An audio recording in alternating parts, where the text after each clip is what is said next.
All right, Wolfpack Nation, we are back for part 2, y'all, of our 2023-2024 NC State wrestling season preview, y'all. As always, with our friend of the show here, Nijel Jones, a former state wrestler, y'all. If you haven't checked out part 1, make sure to go do that first and foremost, and then come right back here, y'all, where we continue right where we left off here with the 165 weight class. And this is actually a weight class where, if I'm looking at a weakness, quote unquote, and I'm saying weakness very loosely compared to the rest of the squad, right? Compared to the rest of the squad, this maybe would be it. And again, I say that very loosely because I mean, Matty Singleton, I mean, a guy that pulled off still to my mind, at least the highlight for his season so far being or for his career so far being that he's only a sophomore, was last year when he won at Virginia Tech.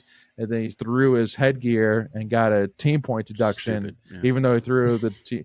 And I'll give some other insight on Nigel. I don't know if I texted you this or not, but I actually talked to Pop about that. And apparently he actually got a letter from the ACC saying that shouldn't have been a team point deduction. So which I was like, interesting. And I mean, totally the right call. Again, you threw it towards your own bench. Yeah. He was facing away from the wrestler. That wasn't any kind of gloating whatsoever. That was a celebration, just as anybody else celebrates. Like if that's a team point deduction, then bro, yeah, then we really got to check everything else. It didn't matter though. If my memory serves me correctly, at the end, it didn't. No, it didn't matter. Usually, but it could have that match it does, but at that time, it could have. It could have. But Matty Singleton, so because I was looking, he's not even ranked right now in Intermat right now. Oh, he hasn't wrestled this year enough. He hasn't wrestled enough. Okay, cool. No, he hasn't wrestled at all this year. I don't think. Oh, at all? No, I think we have Kovacs. David, Kovacs, KJ Kovacs wrestling. Yeah, okay, yeah. So I mean, is it more of injury that he's coming off of, or is it that they're trying to give Kovacs a shot? I asked, and I have not gotten an answer yet. What's going on? That tells you everything you need to know, right? Yeah. I mean, they're both sophomores, so I mean, I wouldn't be surprised if it's a little bit of let's see what Kovacs can give us. But I mean, maybe Singleton's dealing with something too. I don't know.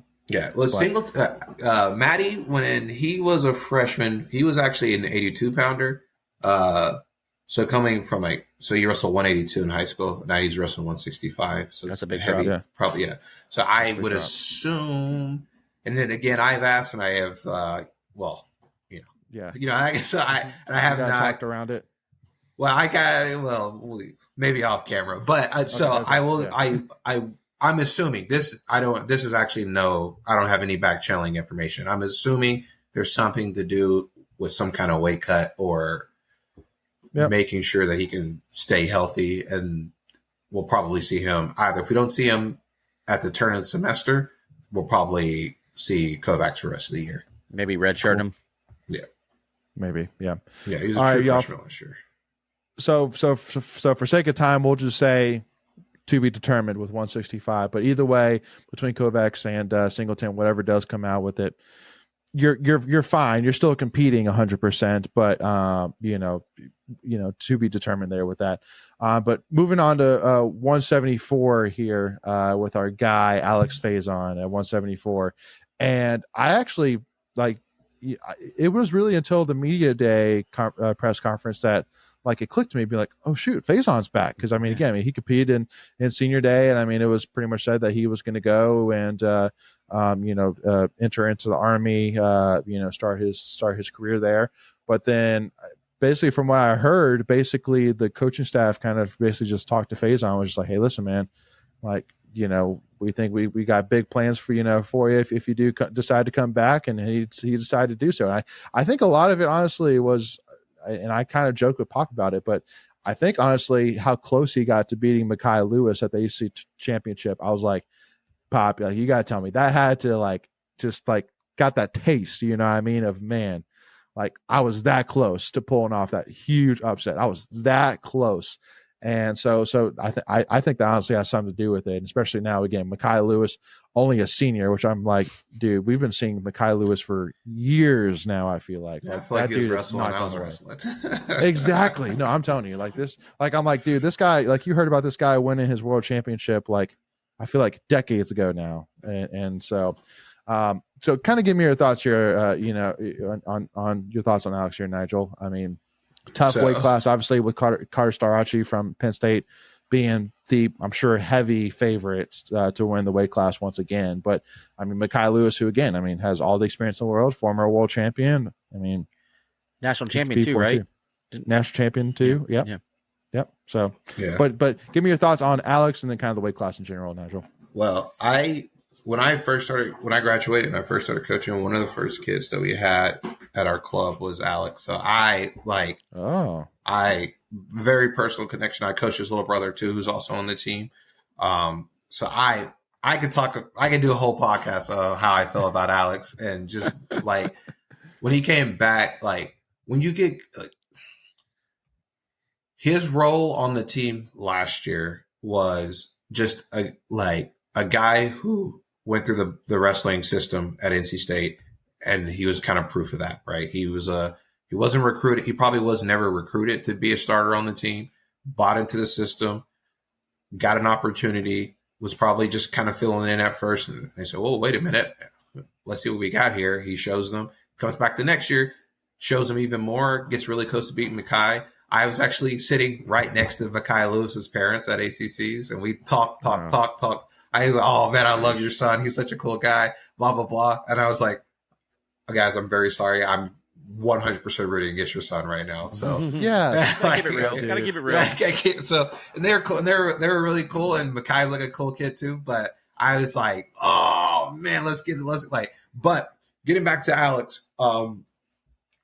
we talked about this last year and what like different kinds of leaders on the team, and Alex is cut from that same kind of cloth as like Mike Mock, where like he was recruited to be a locker room guy. He was recruited just to be a team guy who's going to show you if you do everything right, you're going to win, and that was kind of what his role was. And I think when he also got the opportunity, because he fit that role so well, that just like his leadership on the team, the way everyone on the team respects him, and he's kind of like a pace starter for the team. So like he's kind of like he's a little bit of the heartbeat of the team, and Trent's the everything of the team. But Alex is whatever Trent is, Alex is right underneath that too. So from what I can tell from watching him and everything, so him coming back, if we're gonna get a team trophy, he's going to be involved with it. And it literally might just be a win. He might win a match at his AC. He might win a match at NCAAs. He might major somebody on the backside. And that's going to be the reason why we're going to be in a team trophy. So I think, and not a crazy ton of pressure on him, but that's what his role is going to be on the team. And it's like having him come back is going to be huge. And it's going to allow someone else to redshirt another year and take their process a little bit slower. So that's very huge. Yeah, it's like you're saying Trent's a heart and soul guy, but Alex is a glue guy, right? Yeah, he just kind of when he I don't know if he's a vocal guy or not, but by the way you're describing him, it's like when someone sees him do something, they want to go emulate what he's doing because it's the right way to do it. And every team sport, I don't care what it is, they need that guy. They need that guy to pick the rest of the team up if the team's, just needs a little, to get over a hump. But he's a really fun one to watch. He just goes out and he's not flashy, right? He's not Trent, or Kai, but he just goes out and does his job and does it well. And whatever is asked of him, it seems like he just goes and makes it happen. And no questions asked. Yeah, agreed, 100%. Yeah, no. Again, I mean, he's a guy that I mean, more likely, I mean, if he can pull off the biggest upset of a lifetime and compete, for All-American and national stats, then hey, all the power to him. But just like you said, I mean, like with the team and how good it is this year, you don't need him to be that guy. So no need to put necessarily that pressure on him. But again, he's a guy that if it's a wrestler, if it's any wrestler in the country, he's going to compete. But if it's a guy, from, I would say 15 or lower, I mean, he can win that match. No doubt about it. Yeah. Well, he's also a guy that's not going to go get blown out either. Right. He's going to keep you in the match either way, whether he's going to get a win and get you points or, get a close loss and, he's going to just get the bare minimum 3 points. Agreed. All righty, so let's move on to 184 here, and again, another freshman phenom, Dylan Fishback, man. He's been crushing it.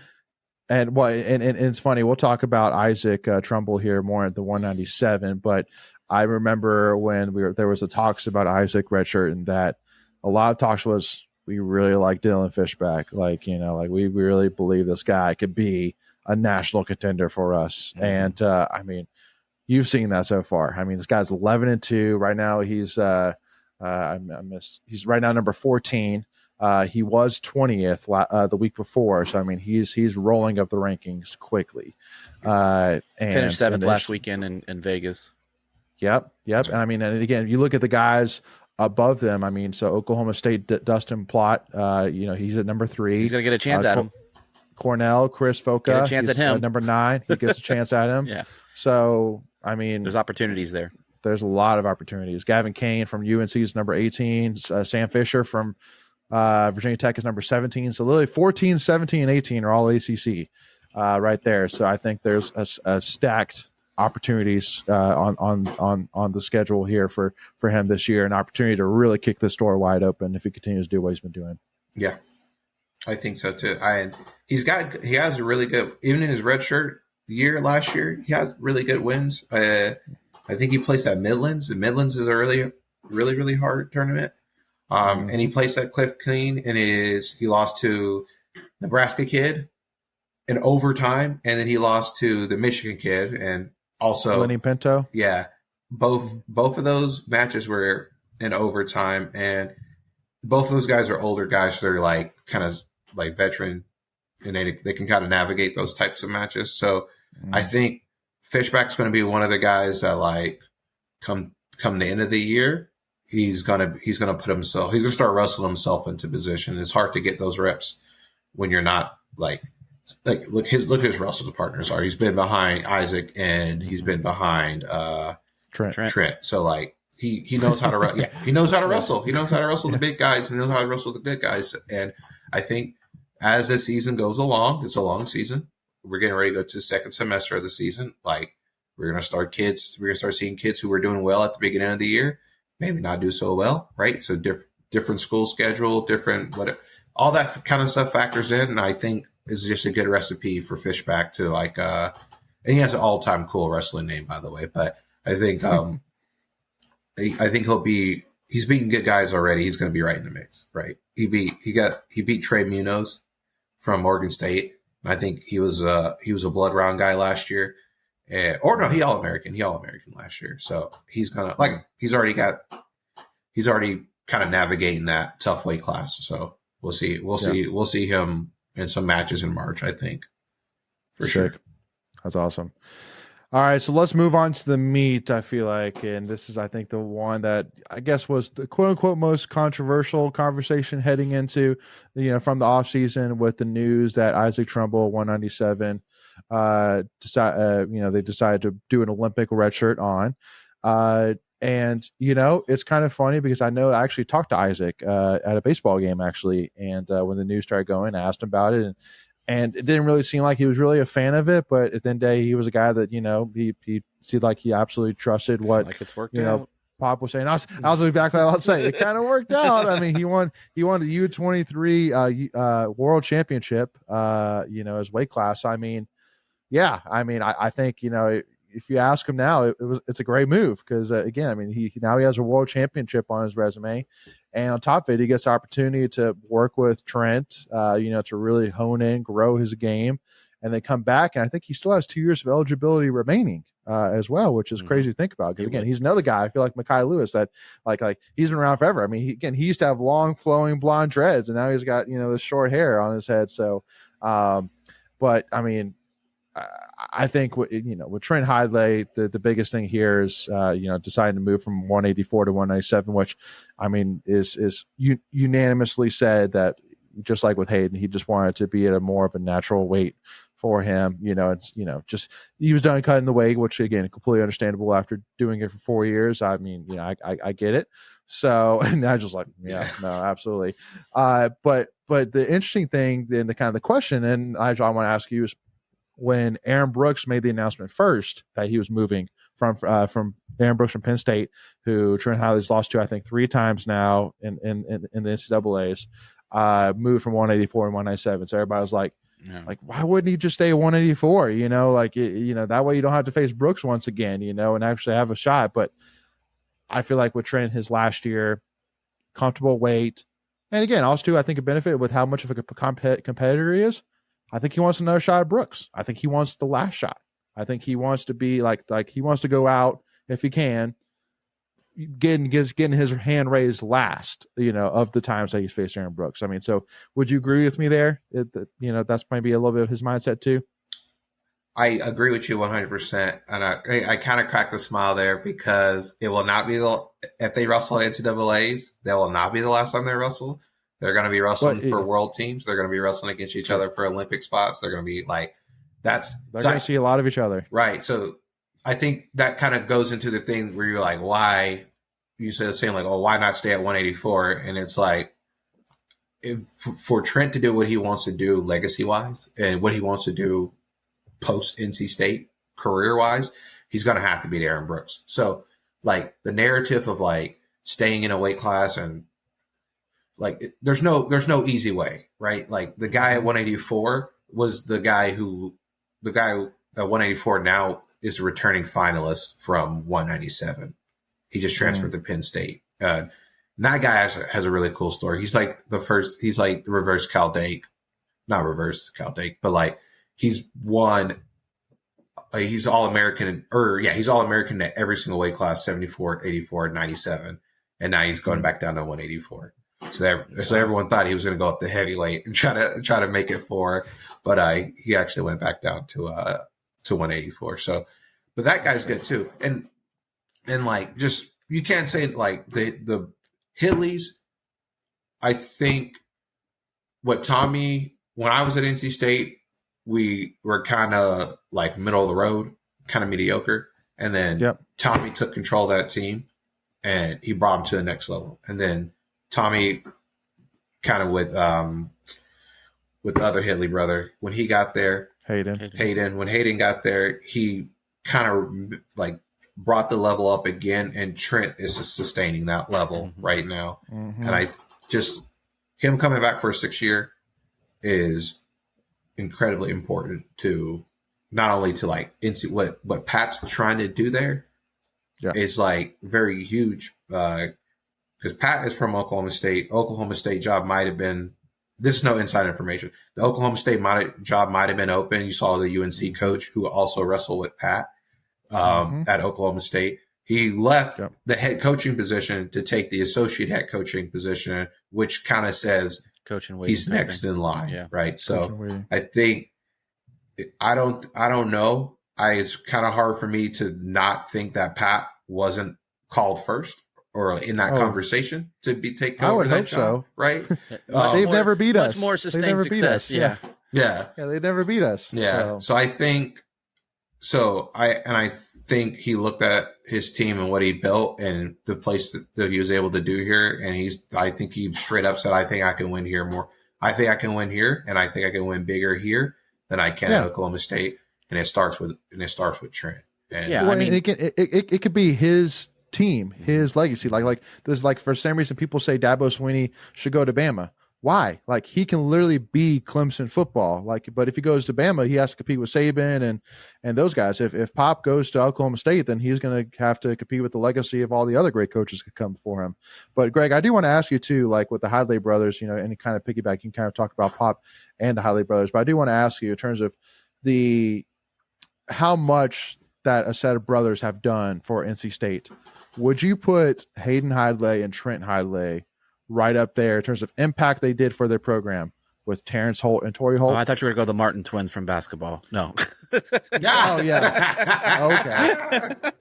Get out of here. Oh, that's funny. Yeah. So I think in fairness, there's no doubt about the Holt brothers and what they've done since they've left NC State. So, I think the book is still open for the Hidley brothers to see what they do post-graduation. Obviously, Hayden has gone on to coaching at North Dakota State. Maybe at some point he comes back to NC State and continues the legacy. But from a and this is no slight at Terrence, but Tori was obviously the better Holt. I think both the Hidley brothers are almost equal. I mean, from what they've accomplished. Both sets of brothers, awesome. I would say the Hidleys are a little bit more than the Holt brothers. But I don't know, Nigel. Again, I'm still new to the sport. Is there a college wrestling Hall of Fame? I would assume there is. No, yeah, I don't know. Okay, and I don't know what the status is. Obviously, Tori will be in the College Football Hall of Fame if he's not already. Which I think actually last year he got in. He did, and so I think there's your how you define one set of brothers over the other. Sure. Yeah. But, in terms of talking about Pop, I remember that, I think it was back when Nick was winning he won his second national championship and we were competing, top 10 in the NCAAs. And there was a job that was coming available, or maybe there was talks about Oklahoma State and Pop taking over or something like that. And there was a tweet that went out from a fan being like, Pop, please don't leave for one of the Blue Bloods. And he literally responded and said, we are a blue blood, which I loved. I love that response, being like we are in Oklahoma State. We are we are one of the Ohio State. Now, I mean, I think that Penn State's in a class by itself, and I think every wrestling would agree with that. Penn State's just stupid. Just what he's bringing in talent wise. I mean, out of the last 10 seasons, 5 of them have been top 10 recruiting classes. The last 3 or 4 have been top 5. He's just slow. It's a slow burn. Now we just got to get. We've accomplished everything. Obviously on the ACC level, we got to break through at nationals. I think that's the next. The next step, right? Yeah, and this is the team. This is the team. This is the team. 100%. This is the team. Penn State has 6 guys ranked in the ones. If not one, then 2. Right? Mm-hmm. Everyone on that team except for the 25-pounder, which is kind of like a running joke at this point for Penn State. But everyone on that team, and I think if you're looking at it paper to paper, we're the team in a tournament that matches up with them.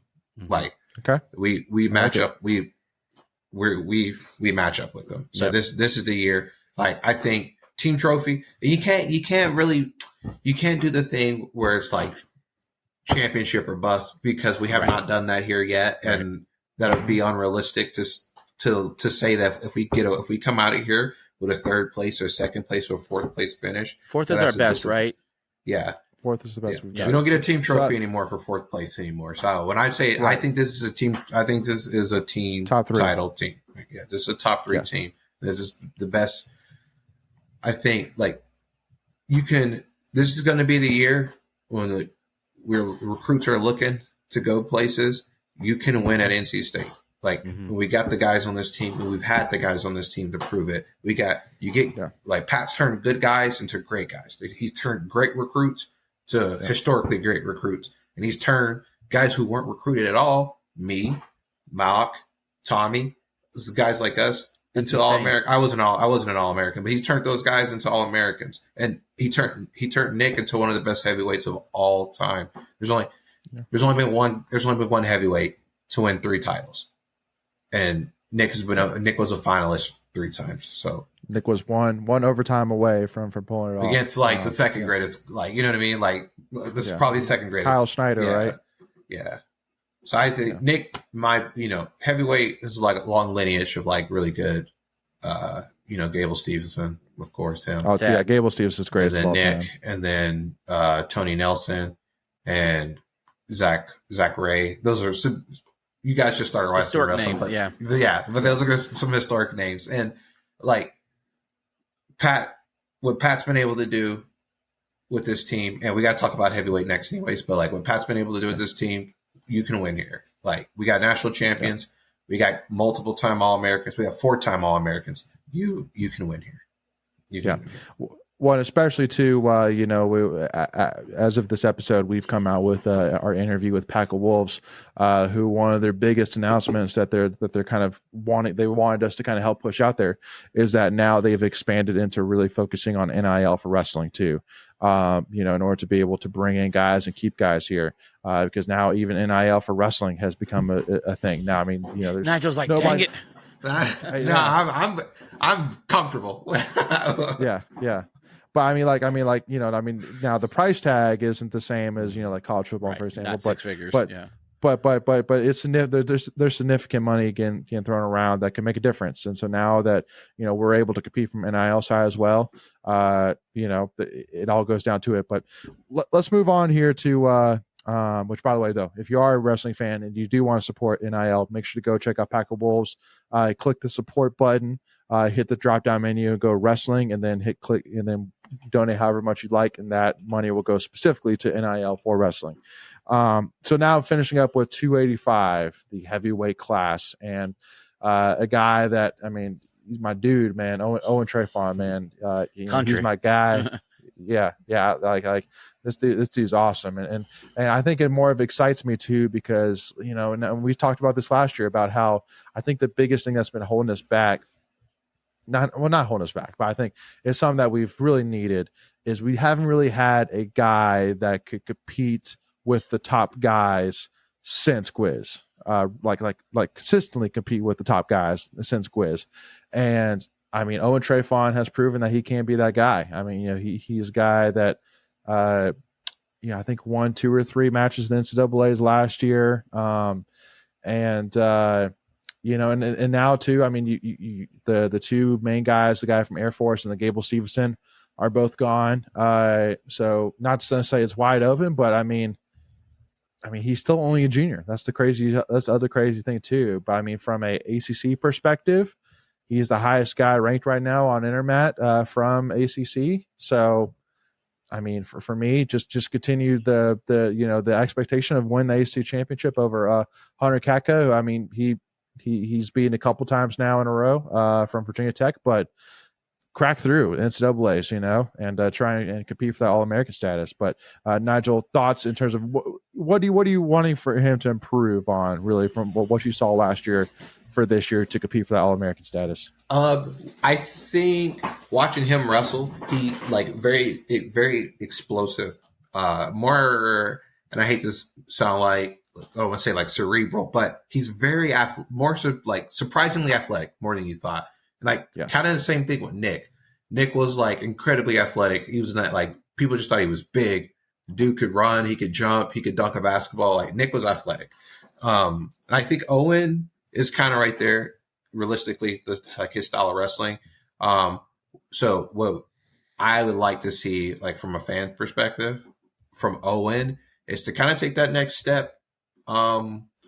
He's doing everything right. He was 2-2 last year at NCAAs, and that's kind of what you need from him, which kind of asks. But I think he could keep the consistency. That's what we need. That's what this team needs. Like, we don't need any big booms or busts. Like, I'd rather it be like a straight boop, boop, boop, boop, a steady rise the entire time, or even like plateau until we get to March. I think he's consistent. I want to see him keep doing the same things, and I want to see him string together some wins. More so than what I mean by string together some wins. I want him to go on a streak. I want to see a 10-match win streak, 15-match win streak out of him. And I think he's capable, especially with the schedule that we have coming up. He's going to be able to wrestle the Campbell heavyweight. He's going to be able to wrestle the who are we wrestling against for the Big Ten? I can't remember, but it doesn't matter. Ohio State coming up this weekend in Nashville. Yeah. So that kid's a freshman, the Ohio State freshman.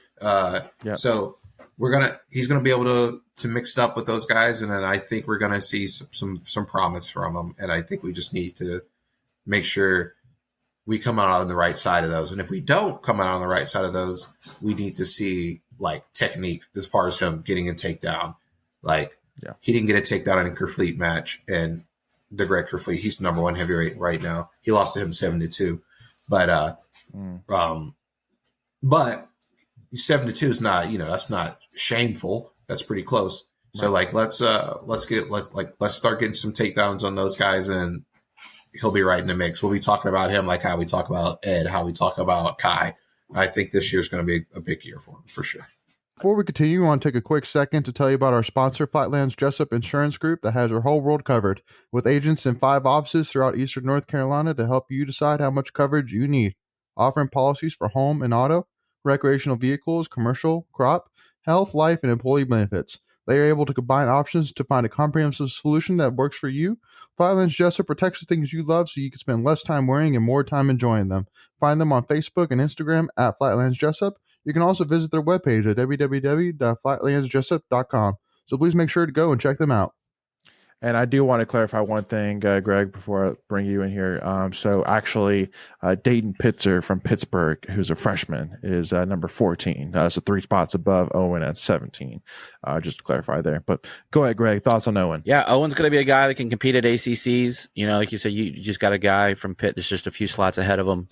So he'll be right there when it's come time. The big thing, though, is at nationals, to everyone's point, we need that heavyweight spot to get some points at nationals.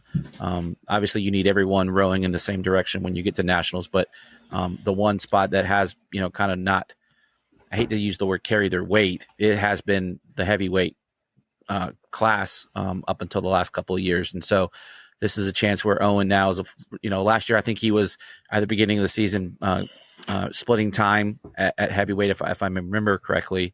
And now this is his show, right? And so he can feel comfortable, go out and wrestle his game, not have to look over his shoulder, and go out there and get some much needed points for the team. Absolutely, yeah. And he beat the kid, the UNC kid last year.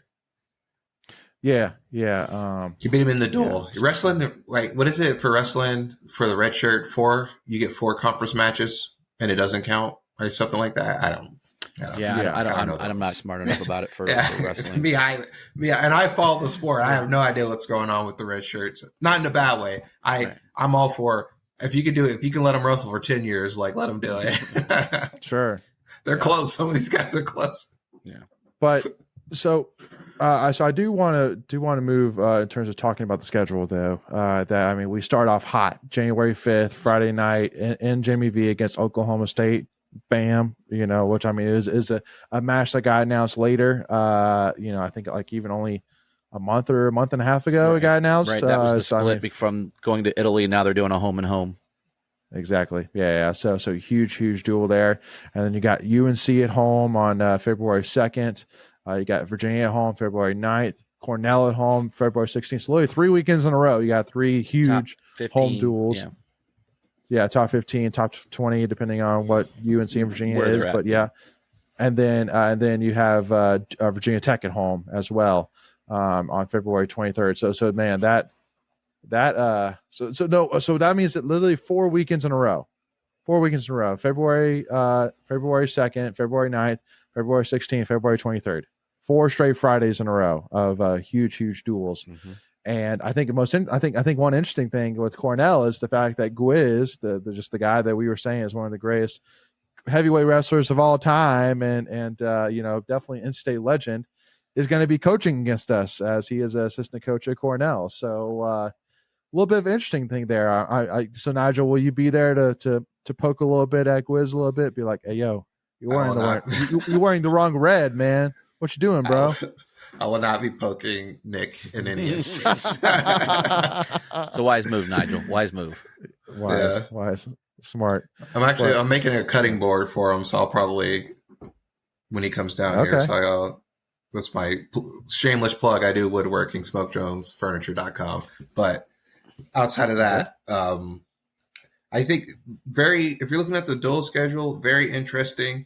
The one I'm kind of excited about, that Ohio State one, but also that UNI one. UNI, they wrestle tough. They always wrestle tough. UNI always wrestles tough. They're kind of, it's like playing Iowa, but only on defense, right? So you don't have to worry about it's just, it's going to be a tough out, right? You'll be able to beat them, but it's going to be a tough out, and it's hard to. So I'm excited for that one, and I'm excited for the Lock Haven one because their 125 is really good, I think. To be Anthony Nato, he might have been a finalist, he was a finalist a year or two ago. So we'll see. That's amazing. I couldn't even tell you where that school's at. Mm-hmm. Lock Haven, that's PA, Ohio, Rust Belt, is it somewhere around there. Gotcha. Not surprised. And just to clarify, all 3 of those duels are happening on December 19th as a part of the collegiate wrestling duels. Yeah. So go ahead, Greg. Yeah, I was just going to say, from a again, this is like on my third year of really getting into wrestling. Can you make the argument this is probably the best home slate that State's ever had, or is there something out there that maybe kind of tops it? And is Oklahoma State the most name recognized non-ACC school to come wrestle at State? Back in the day, in the 70s, NC State was probably in the mix as much as they were now. So those are at least from pop. I guess maybe the pop era. In the pop era, absolutely. Yeah, I would say. Yeah, I would absolutely. I would say yeah. Yeah, biggest name. Yeah, Oklahoma State. Because sometimes those Virginia, like I would say, like don't like we're a little spoiled because sometimes those Virginia Tech teams are at like the number, like they come in and they three teams, but like. Yeah, I was talking like non-ACC opponent. Yeah, but I was talking about non-ACC. Yeah, absolutely. Yeah. Like Ohio State, they're not coming here. But I'm just saying, like, if you're looking at the schedule in general, I don't think anyone outside of like Big Ten schools are wrestling a tougher schedule than this. Because the Big Ten has to wrestle Ohio State, Penn State, Iowa, a combination of the three if you're not one of them. And then plus Nebraska and Michigan are pretty good too. So. Yeah. Oh God. Yeah. They're all good. Yeah. But, Minnesota. Minnesota. Yeah. That's a gauntlet. Yeah. Yeah. In Nebraska even too. Right. So just looking from top to bottom, like this is going to be a fun year too. You're going to see some good wrestlers, and beyond that, you're going to see some world champions, right? Like Vito is a world champion. We're going to be able to see him come here and wrestle. That's at the, we're not in Carter Finley for those tournaments or for those matches. We're going to be in the Neil and Reynolds. Yeah, Reynolds. Yeah. Why did I say Carter Finley? I knew that. I meant Reynolds. It's named something. Reynolds is not Reynolds anymore, right? It's Reynolds. It's Reynolds Coliseum. It's Jimmy V Coliseum Jimmy V Arena at Reynolds Coliseum. Okay. Yeah. On K-Yow floor.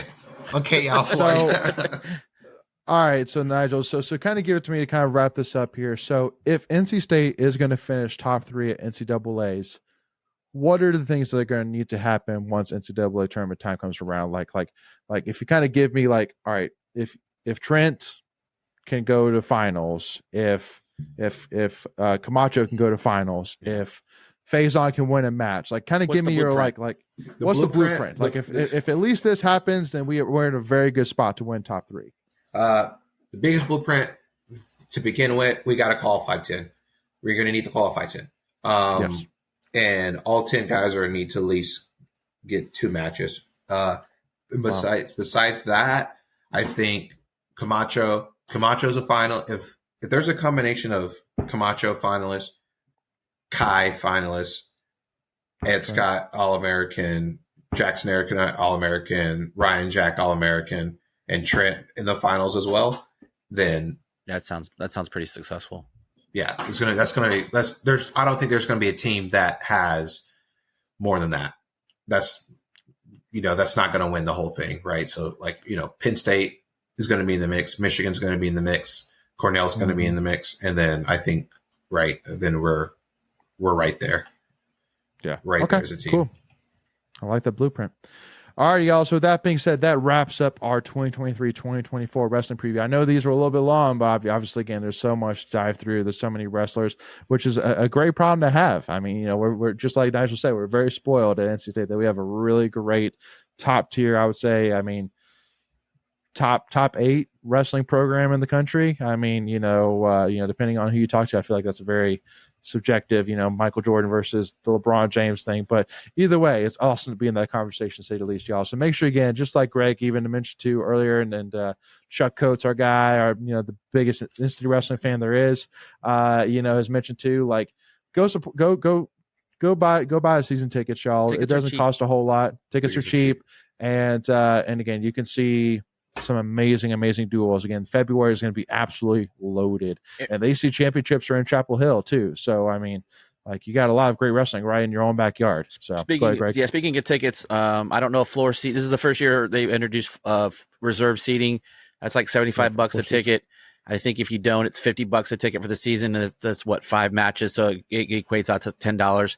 And guess what? You get Wolfpack Club points. That's right. So it's not a bad deal. Yep. So yeah, make sure to go and support these guys, y'all. Let's go support this team and let's have what in my opinion should be the best season we've had. You know, it should be a banner year, absolutely. But looking forward to it. And again, make sure to go. You know, our man Nijel. First of all, thank you, Nijel, for coming on, man. It's always a pleasure. Appreciate your insight, brother. Yeah, thanks for having me. Absolutely. And then again, for us, y'all, if you haven't already, hit that free subscribe button, y'all. Hit that notification bell. And make sure, again, if you enjoyed this conversation, hit that like button and give us a follow. Tuffy Talk Now on Twitter, Instagram, and TikTok, y'all. But thank you all so much for tuning in. And go Pack, y'all. Go Pack. Go Pack.